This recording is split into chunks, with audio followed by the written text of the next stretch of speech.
Hear ye, citizens of the U-Boobiverse. I send you greetings from this here workshop. Boy, is it getting deep in here or what?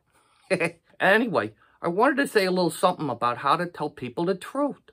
But before we get into it, just so we all understand each other, I got to define the terms, as the kids say. I'm using the word truth to mean the same thing as fact. You know, I'm saying that the truth and fact are synonyms. And not the stuff that you sprinkle on your hot chocolate. You know, that's something else. But synonyms. That means that the two words mean the same thing. Because there's people that say that truth and fact are the same thing. And then there's other people that say that they ain't the same thing. But that's a different conversation. I'm just saying that when I say truth or fact, that I mean them to mean the same thing. Just so we can understand each other, okay? Okay, so how do you tell somebody the truth? Because there's a bunch of people that are saying facts don't care about your feelings. And that's true. Facts don't care about your feelings. But there's other people that say, yeah, well, feelings don't care about your facts. And that's true too. But then you think, well, how can both of them things be true? Well, just because something's a fact don't mean that people don't got feelings that are real feelings, but they might be confusing them about what the facts are, you know? Here's an example. Maybe this is a good one, maybe not so much. You tell me, because like I say, I'm kind of smart, but I'm also stupid. Let's say there's an amputee. You know what that is? That's somebody who had to have a part of their body cut off for some reason, you know, like from an injury or something. But anyways, some of them people say that they can still feel the pain in the part that got cut off.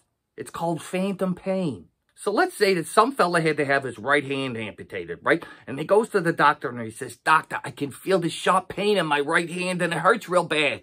Well, there's a couple of ways the doctor can talk to the guy. So he can just talk about the physical facts that he knows and say, "Look, buddy, you ain't got no hand because we had to amputate it, so your hand can't be hurting. What are you, stupid? Look at your arm. Look, there ain't nothing there. Your hand can't be hurting. The pain must be all in your head. Now get out of here, you weirdo." Well, the doctor is telling the guy the truth, that he ain't got no hand. But he's telling the guy that the pain ain't real, and he's being a jerk about it too, you know, to make the guy feel crazy and stupid, and who wants to feel like that? But just because the guy ain't got no hand, that don't mean that he ain't feeling no pain and that it feels like it's coming from a hand he ain't got.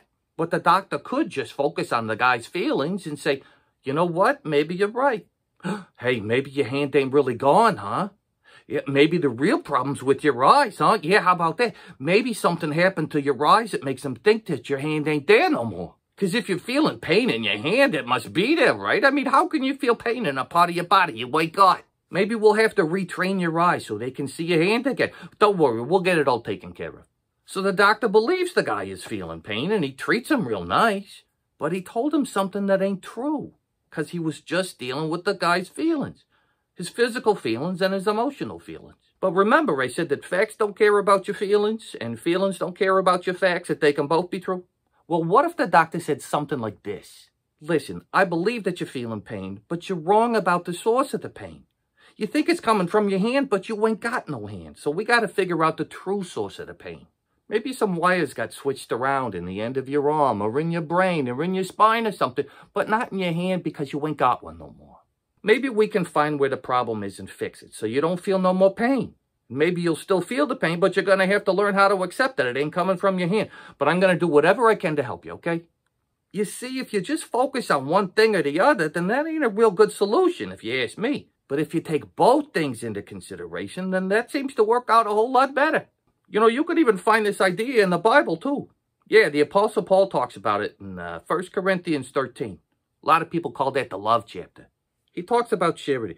And when he uses that word, he don't mean giving to the poor or the modern kind of charitable organizations or something. No, charity meant something different. Here, listen. In a general sense, love, benevolence, goodwill, that disposition of heart which inclines men to think favorably of their fellow men and to do them good. In a theological sense, it includes supreme love to God and universal goodwill to men. Okay, so that's what charity means when he's talking about it, okay? Okay, so listen to this. Paul says, "Though I speak with the tongues of men and of angels and have not charity, I am become as sounding brass or a tinkling cymbal. And though I have the gift of prophecy and understand all mysteries and all knowledge, and though I could have all faith so that I could remove mountains and have not charity, I am nothing." And I think what he's saying is that it ain't good enough just to tell people the truth. I mean, the truth is important, real important. But how you tell them is just as important.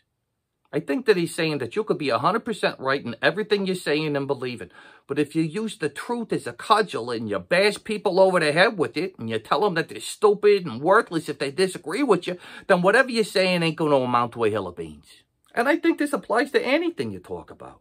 Whether you're talking about truth or your opinions, or stuff you like or don't like, or religion or science or politics or food or whatever. If we treat people like they're individual people with their own feelings and their own thoughts and fears and hopes and doubts, I think having conversations could be a lot more effective and a lot more enjoyable too.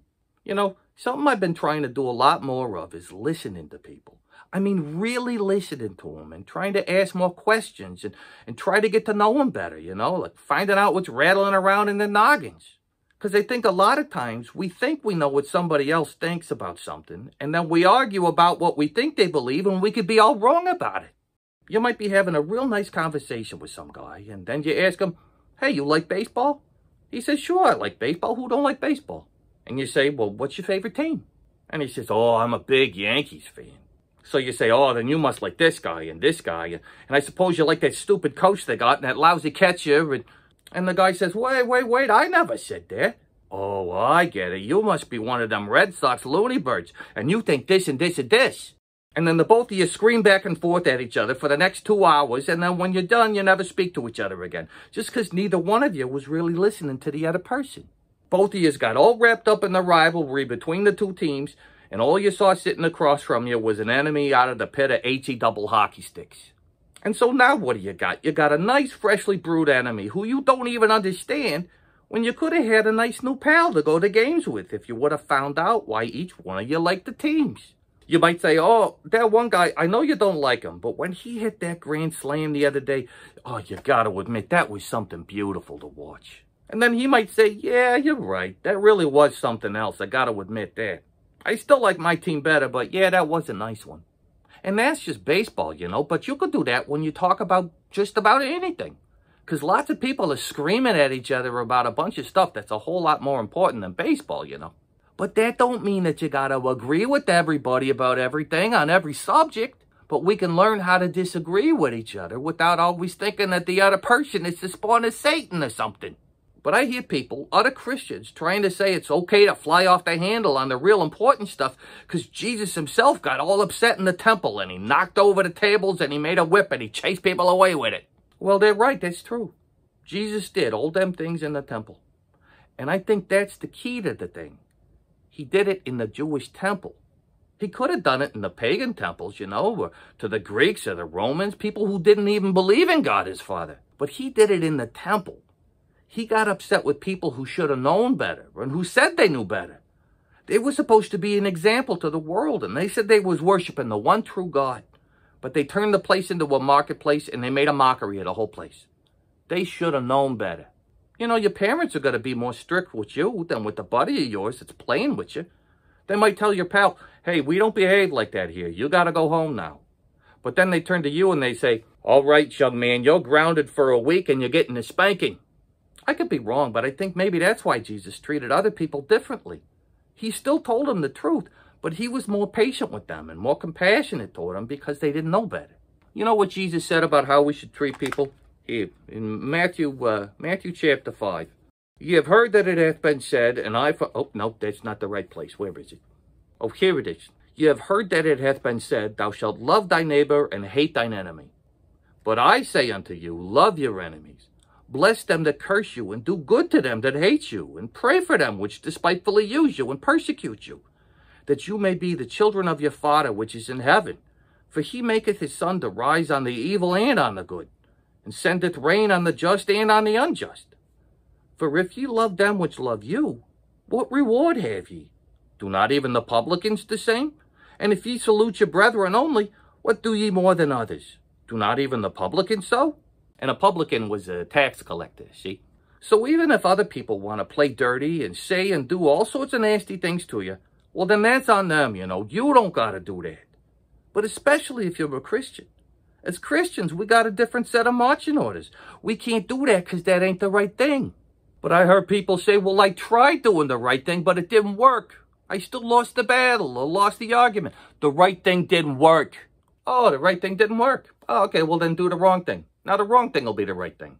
You see how goofy that sounds? Sure, doing the right thing is harder to do. Doing the right thing might make you lose everything that you got, and doing the wrong thing might give you everything that you want. But the right thing to do is still the right thing to do, and the wrong thing to do is still the wrong thing to do. You know, there's this one part of that movie about the girls' baseball league, a league of their own, when Gina Davis is leaving the team, and she says, it just got too hard. And Tom Hanks says, it's supposed to be hard. If it wasn't hard, everyone would do it. The hard is what makes it great. And I think that's a real good line. And by the way, I ain't just pointing my finger at everybody else, you know. I'm pointing at myself, too. I've said some pretty hurtful things to people over the years, you know. When conversations get a little too heated up. Sure, you bet I have. But I ain't proud of it. And I always try to apologize or work things out with them. I don't apologize for the truth or for what I believe. But I apologize for the way that I talked to them and for the way that I treated them. Because after all, I ain't no perfect expert in all this stuff. I'm just a goofy guy in a workshop trying to make sense out of things, just like you. Well, I suppose that's all I gotta say for now. Thanks for hanging out with me and for listening to me blah, blah, blah, you know. Let me know what you think about this stuff. You know, how else are we gonna learn new things if we don't talk to each other? So leave a comment down below before you leave, okay? And I'll talk to you later, my friends. Bye-bye.